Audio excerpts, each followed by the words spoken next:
더불어민주당 이재명 대표 체포동의안 표결을 놓고 날선 공방이 오갔던 2월 임시국회가 끝나자마자 바로 3월 임시국회가 문을 열었습니다. 양곡관리법과 특검 등 쟁점 현안이 산적해 전망이 밝진 않습니다. 강진원 기자입니다. 3월 국회 첫 복병은 과잉 생산된 쌀을 정부가 의무적으로 사들이도록 하는 내용의 양곡관리법 개정안입니다.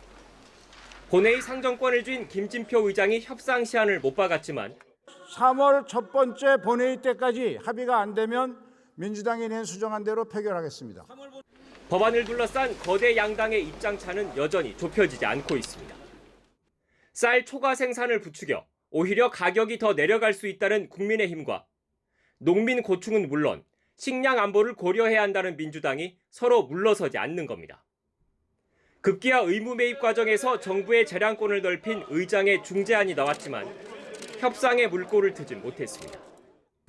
그렇지 않아도 과잉 생산으로 경비에 매년 수천억씩이 드는데 그렇게 되면 쌀 생산은 자꾸 늘어나게 되고 계속해서 여당이 부동의 태도로 일관한다면 양곡관리법에 더 이상의 양보와 인내는 결코 없다는 점을 분명히 말씀드립니다.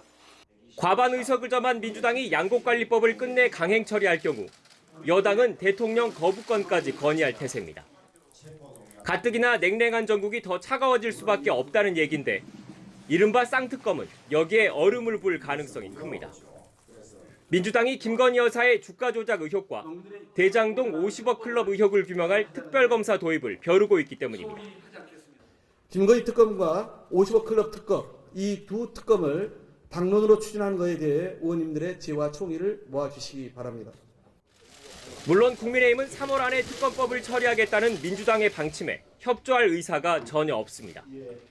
특히 김 여사 사안과 관련해선 지난 정부의 집중 수사에서도 구체적인 가담 사실을 특정하지 못했는데 민주당이 정략적 이익을 위해 무리수를 두고 있다고 반발하고 있습니다.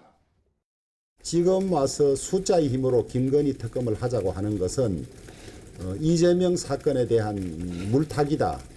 집요한 스토킹으로 흠집내기다. 민주당은 국민의힘이 위원장을 맡은 법사위를 우회해 특검법을 곧바로 본회의에 올리는 패스트트랙 카드도 검토하고 있습니다.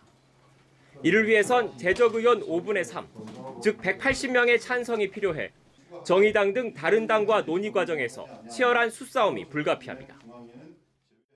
파업 노동자에 대한 기업의 손해배상 청구를 제한하는 노란봉투법을 비롯해 간호법과 방송법 등 전국에 뜨거운 감자는 더 있습니다. 모두 여야가 첨예하게 맞서고 있는 이슈들이라 3월 국회를 파행으로 몰고 갈 수 있다는 우려가 벌써 나오고 있습니다. YTN 강준원입니다.